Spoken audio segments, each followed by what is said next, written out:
مثال قائم رکھا ترقی کے معاملے میں کہ آج تک کوئی کتاب یا کوئی آدمی اس چیز کا اس بات کی انکار نہیں کر سکتا کہ قرآن واقعی کتاب ہے۔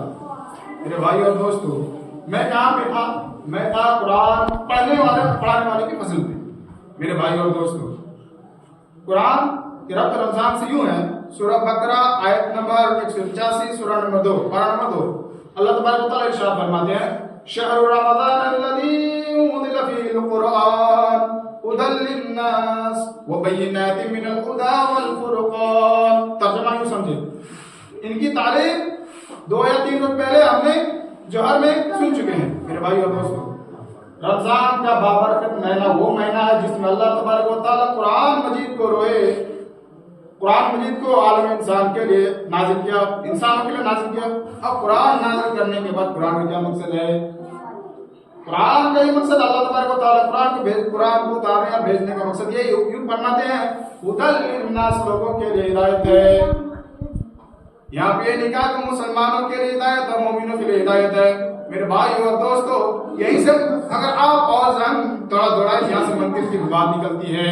منطق کسی چیز کا نام ہے جس کو اگر کسی سے بات کریں، وضاحت کے ساتھ بات کریں، وہ کیا بولے ان سے آگے کیا ہوگا، ان کو پتہ کرنے کی صلاحیت قوت رکھنے کا نام منطق ہے۔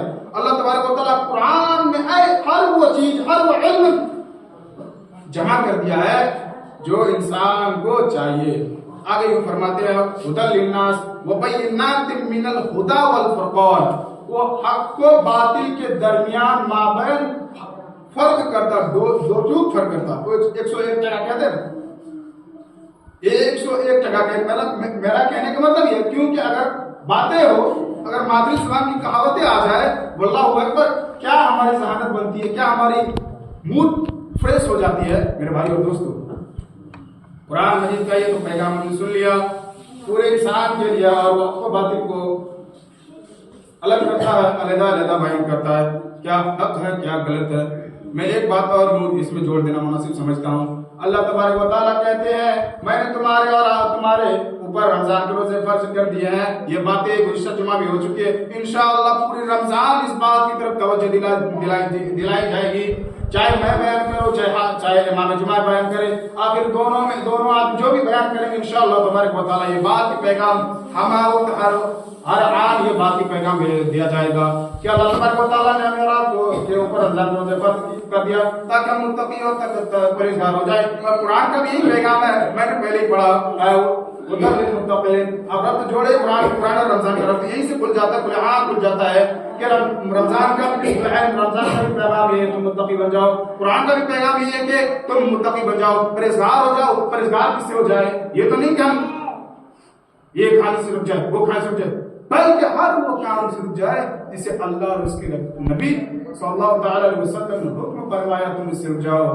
میرے بھائی اور دوستو، میں زیادہ بات کو طول نہ دیتے ہوئے ایک بات کو قطعی طور پر، ظاہری طور پر اعلان اس بات کا اعلان کرتا ہوں کہ رمضان المبارک میں ہم تو روزے رکھتے ہیں، چلو بھائی فجر میں کھا لیے، مغرب میں روزہ پڑیں گے، روزے ہیں، واللہ ایسے روزے اللہ کو درکار نہیں ہے۔ روزہ اللہ تبارک و تعالیٰ کو ایسی پسند ہے، اس طریقے کا روزہ درکار ہے کہ تم صبح سے لے کر شام تک اللہ اور اس کے رسول کو بتائے تو طریقے پر رہو، نہ کہ تم روزے رہو گھر میں بولو آپ مسجد میں آؤ بھائی صاحب ہم روزے ہیں، ہم روزے سے ہیں، آخر کے ساتھ ہم روزے سے کیا معلوم پیٹ پیچھے سڑکوں میں، بازاروں میں، کھیتوں میں، گلی گلیاروں میں کیا کرتے ہیں۔ آج یہ بات ثابت آتی ہے، یہ بات سنا کر بہت ہی افسوس بھی ہو رہا ہے اور خوشی بھی ہو رہا ہے۔ افسوس اس معنی میں کہ مسلمان ہو کر روزہ نہیں رکھتا ہے، روزہ رکھتا ہے تو گھر میں میں روزہ ہوں، ہوٹل میں جا کر چائے کر لے، چائے پیتے کھرناٹے مار۔ خوشی اس بات کی ہے کہ ایسے بھی آج کل لوگ ہیں جو ہمارے لیے عبرت کے سامان بن جاتے ہیں۔ بھائی روزے رکھتے تو پکے سچے روزے رکھو، میری دل نہ رکھو۔ بولے ہاں میرے بھائی اور دوستو، میں نے ایک اور بات جڑی موضوع میں، قرآن کا پیغام لوگوں کے نام، اب لوگوں کے نام کیا قرآن کا پیغام کیا ہے؟ میں ان پر اگر آپ لوگ تھک نہیں گئے ہوں گے، میں زیادہ نہیں 4 منٹ بولوں گا، اور 4 منٹ کٹنے کے بعد آپ اشارہ کرنے کا مکمل حدیث سے ثابت کرنا آپ کا ہے.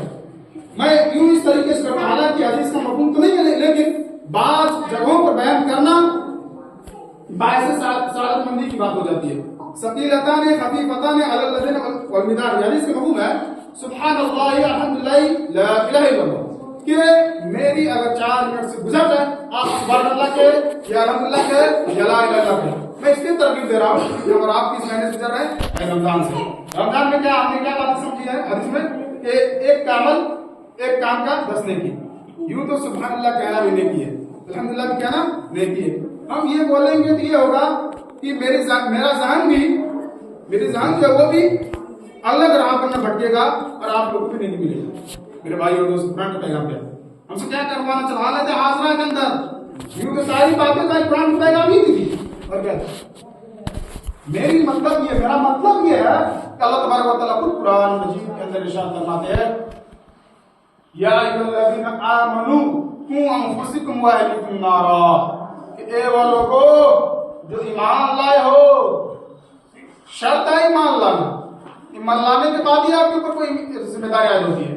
آپ فرض کریں آپ کسی جگہ پر نوکری کر رہے ہو، جو بھی نوکری ہو، جب تک آپ وہاں پر سیٹل نہ ہو جائے تو آپ کے اوپر ذمہ داری عائد کرے گی؟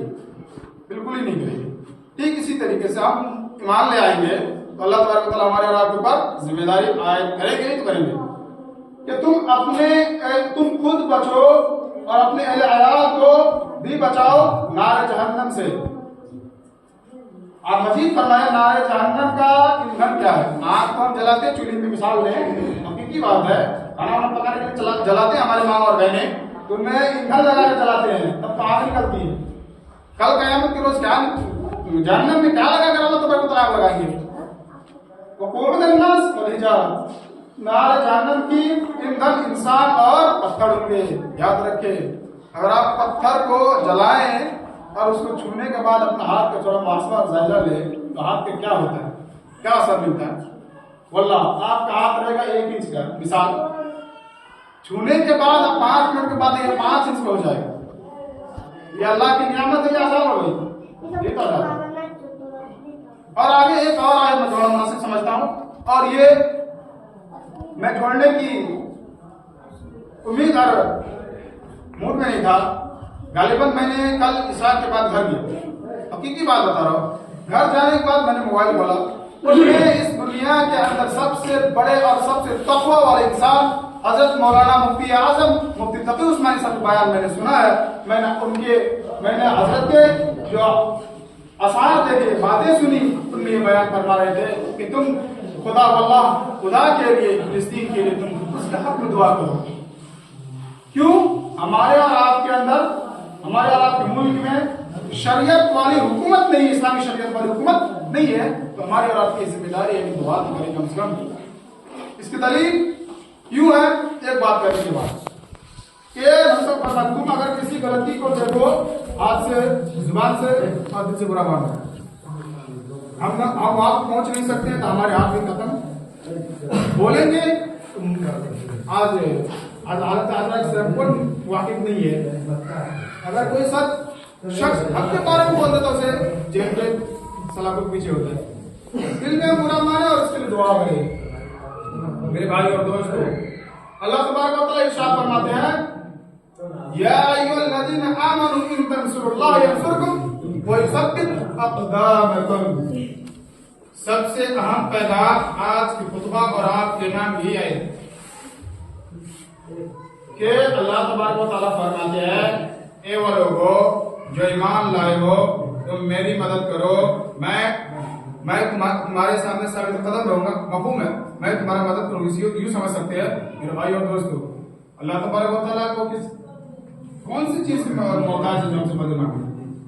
ہاں، جس نے اس دنیا کو بنایا، بغیر ٹوٹے ہوئے آسمان کو بنا دیا.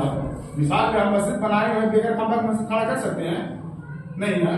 یہ تو اللہ تبارک و تعالیٰ کی شان ہے، بغیر کھمبے کے پٹے کے آسمان کو بنا دیا، زمین کو بنا دیا، دونوں کے اندر فاصلہ ہے، بالکل نہیں گر رہا. اور جو شخص اللہ پر اعتماد رکھے، ایمان رکھے، یقین رکھے، تو اللہ تبارک و تعالیٰ ان سے کوئی کام لے گا کہ نہیں لے گا؟